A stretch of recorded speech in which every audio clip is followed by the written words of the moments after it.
Hello, and thank you for tuning in. Throughout Women's History Month in March, I'm posting content celebrating the Black women trailblazers who integrated professional wrestling in the 1950s and 60s.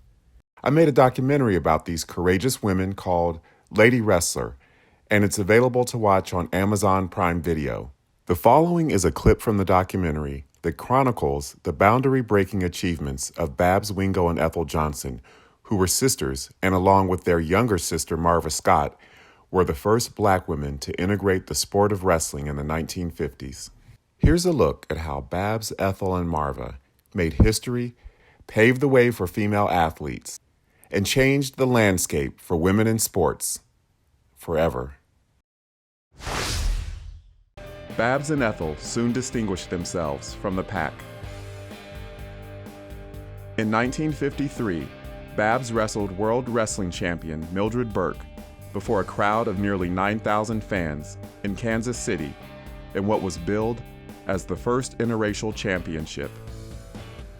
The idea of putting a Black woman in the wrestling ring, a sexy, good-looking athlete who moved well, and pitting her against a white woman or another Black woman, he just thought that that was a way to really attract the crowds and really attract the buzz. And it was, and it worked.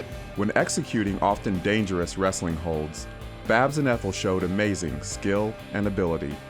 Like for instance, I could hook them with my foot, or I could hook them this way, or hook them that way, or go behind, is what they say, go behind and face slam them, These type of things that lots of girls didn't do. I worked in, since they say mostly like the guys. The lady wrestlers were in such peak physical condition that they could have given their male counterparts a run for their money. In this video, I'll give you a quick overview of Marva's story and how she balanced traveling all over the world, taking on opponents in faraway places like Tokyo, Japan, and Sydney, Australia, with being a single mother. Upon following her big sisters Babs and Ethel into wrestling, Marva soon established her own reputation and became an in-demand opponent and tag team partner. She had a tremendous work ethic. Marva and Babs both passed away in 2003, so I didn't get an opportunity to meet them.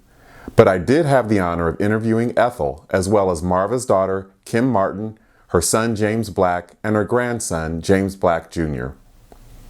In this clip from the documentary, Kim and James describe how they would help their mother train for her matches around the world.